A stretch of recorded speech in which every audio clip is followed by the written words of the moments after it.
as we often do on Thursdays, we want to kind of give us an overview of the week and what has unfolded and what we're anticipating for the week ahead. And we do so with our panel of in-house expert here at the Family Research Council. And joining me today is Casey Harper, managing editor of the broadcast at the Washington Stand. And again, joining me, Travis Weber, Vice President of Policy and Government Affairs here at FRC.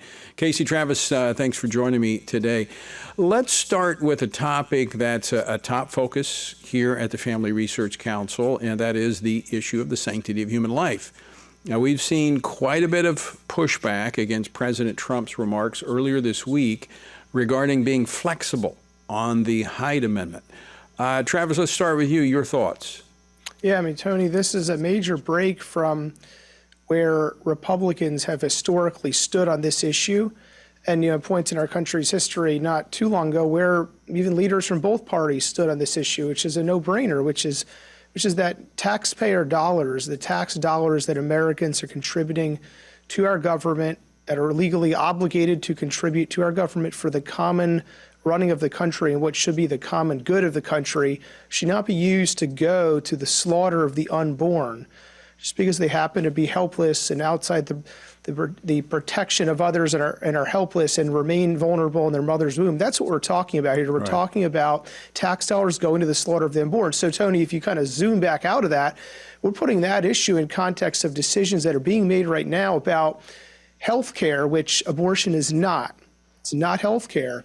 And that's really in essence what we're talking about with the president and what's being considered and what has been considered in Congress in recent months. I mean, this is something that will soon be 50 years old. It was first passed in 1976, just 3 years after Roe v. Wade was imposed upon the country by the Supreme Court. And this was kind of, as I see it, historically, it has been kind of if there is any common ground or any ground of agreement on abortion, it's been that taxpayers wouldn't be forced to fund it. And Casey, this remains, despite decades of pro-abortion propaganda, this remains something that a majority of Americans still remain opposed to being forced to fund abortion. Tony, well over half of Americans in recent polling, multiple polls, shows that over half of Americans support no taxpayer funding for abortion. And kind of the really interesting and maybe troubling part of this for Republicans is that this was an unforced, you could call it an unforced error, because it's not as if Democrats were banging down the door to get Hyde removed. And why weren't they? Largely because they've given up. As you said, 50 years of precedent, Republicans in Congress have been lockstep on this issue.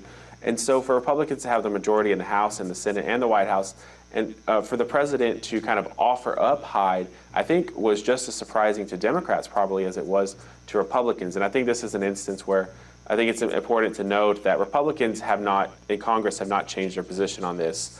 It's just the president made some remarks that really broke away with rank and file members of Congress. And I have spoken to a number of members since the president made those comments earlier this week during their policy summit, their caucus of the Republican House caucus at the Kennedy Center.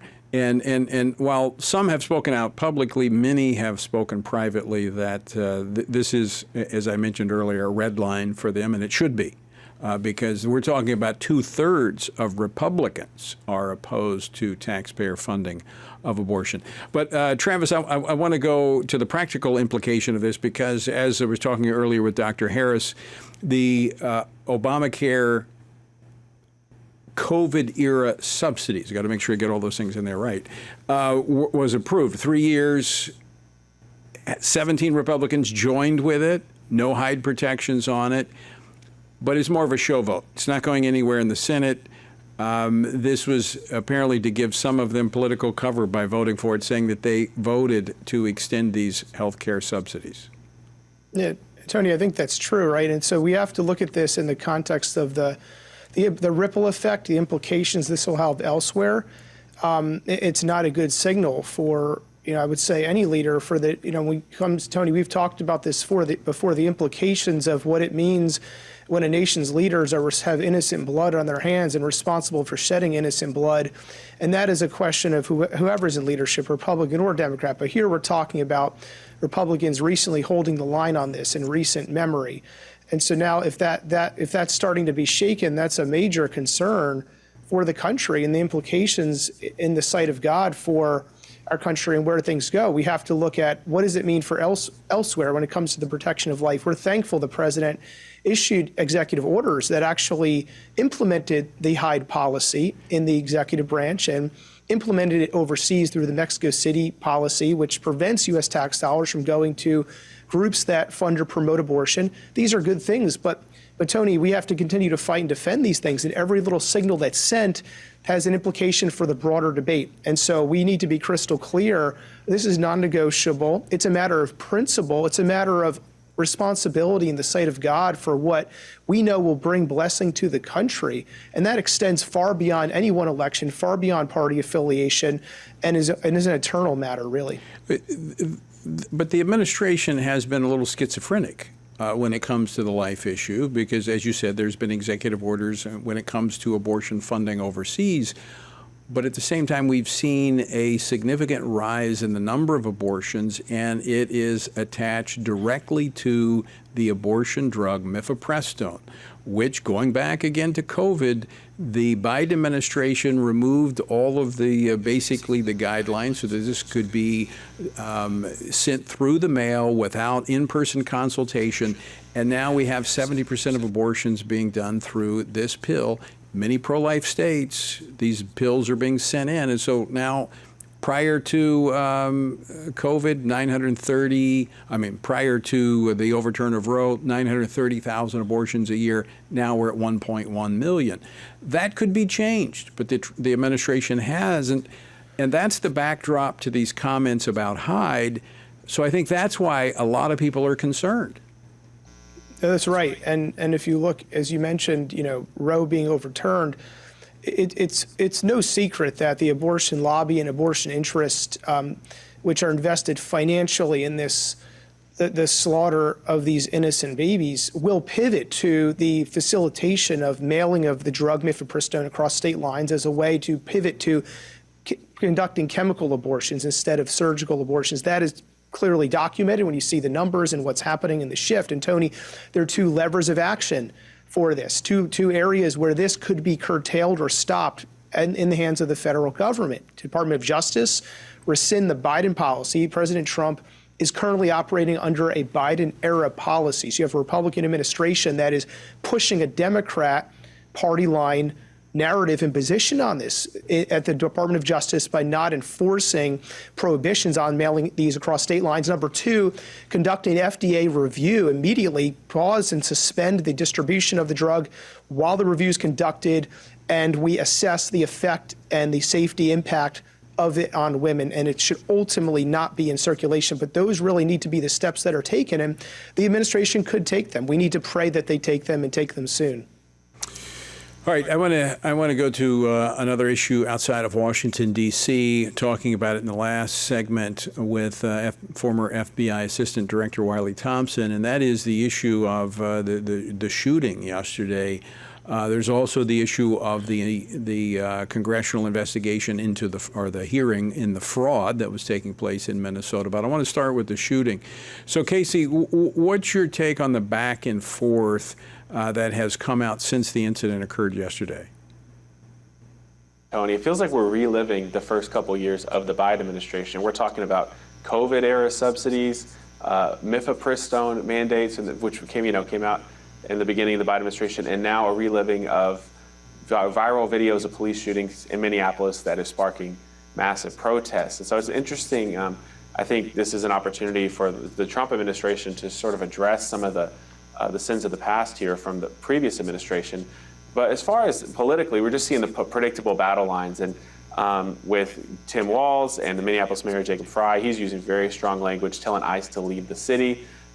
J.D. Vance has come out very strongly in a press conference today, using very strong language, condemning the media and others who have tried to go after this ICE officer who this is something that hasn't been reported as much, but this ICE officer was actually recently hit by a car, rammed by a car, and had, I think, 33 stitches. So, this is why I've been hesitant, and I think others have, to just let some of the facts come out, as House Speaker Mike Johnson said. Can we have some facts come out? Every time I learn a new fact, it changes my perspective a little bit. I watched the first video, I had an opinion, then I saw the second, then I found out he'd been run over by a car recently. So everything we learned, I think there's wisdom in letting some facts come out, as Speaker Johnson said, so that we can form a measured opinion. Yeah, I think that's the important thing, and that's why we're exploring how the investigation looks like without drawing conclusions. And I think that last point that you bring up, Casey, is significant because these are human beings, all right? These police officers, just like the woman in the car, human beings. My son, the police officer, he was struck by a car intentionally, and so it created some issues with him in future encounters. So these are real things that people have to factor in. But I want to go to you, Travis, with something that Casey said about, this looks like deja vu. It looks like we're facing some of the same things again. We can't look at this without having some spiritual perception of what is taking place and principalities and strongholds. We're seeing some of the same things playing out once again on the streets of Minneapolis. Yeah, I think it's notable and right, and I think that should call our attention to be praying for Minneapolis, praying for these places where we see repeat sort of instances that might differ in detail, but instances that bear the marks of similar indicators of things that are not for the blessing of the nation, conflict, destruction, violence, right? And so, Tony, even looking at this as it's played out in the news, right, we see the back and forth, the kind of between the political powers, right? Reflexively defending, reflexively opposing. Tony, we really need to pray for, we desire to see justice and truth prevail. And that is really something that has to break through from the Lord in these situations, because the entrenched battle lines get hardened by continuing to just kind of punch back and forth sideways, when really the nation, for the healing in these types of things, needs to look up and seek to see the Lord break in on these situations. I mean, as you mentioned, there are human beings involved here. I wonder what led this woman in her life journey. What did she listen to? What was she reading? Who was she hearing that led her to even be at that spot that put her in this situation? That's a question that I wonder, because how many others are hearing similar things? What are they hearing? And you can kind of ask the same thing for the other side.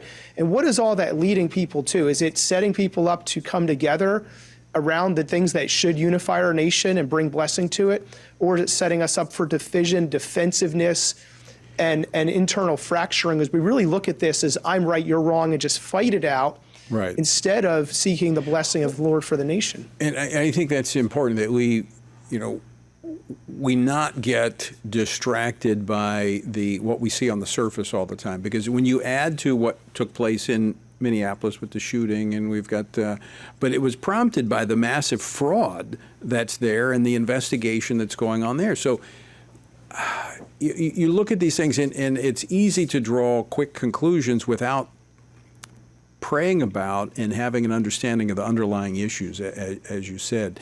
So Casey, with what we've seen in the fraud, this looks to be pretty substantial and widespread, and may go even beyond the borders of Minnesota.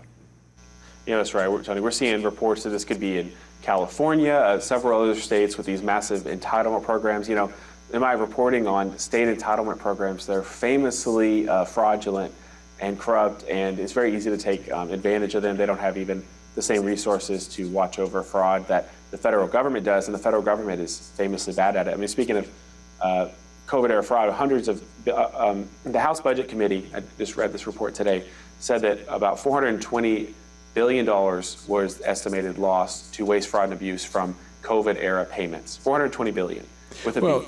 This is what happens when the government gets out of its lane and starts doing things that it shouldn't be doing. It opens itself up to fraud, waste, and abuse. And I think, sometimes the intentions are good, but I think the scripture is very clear on areas of responsibility. And when the government the civil government assumes the responsibility of others, other institutions, the family, even the state government, it opens it up to, as I said, waste, fraud, and abuse. Yeah, that's right. And I thought I wanted to make a point about what you said earlier about the principalities. And I think there's many things layered on here, but I think one thing's going on here is a spirit of lawlessness, because that's what we saw in 2020 with the massive riots, the anti-police sentiment. I mean, I understand accountability and all that, but it's well beyond that when you read the rhetoric and hear what people say. And if you watch these protests of the anti-ICE, people are practically foaming at the mouth, screaming, cursing at these officers, people they don't even know, who are just standing guard outside of a building, and that's happening today. And it's a spirit of lawlessness because the point you made, what led to all this fraud in part was massive immigration, disregarding immigration laws. It lets in millions of people who come in, and then it's proven that the Somali community, not entirely, but was a large part of the fraud. And so all these things are layered in. When we disregard laws and then we have people who attack law enforcement, it's compounding, and I think we're seeing that effect. Travis, 30 seconds left, but in order to restore law, we have to do it in a lawful manner. So we can't be lawless in trying to address lawlessness. That's right, Tony. It requires going back to the foundations. What is it built on? Where does law come from? And what produces a just society? And that's a great time as we enter our 250th anniversary. It's a great time to reflect on our Constitution, our Declaration, and the Judeo-Christian foundations of our nation, which look to the source of justice and truth himself, the Lord God.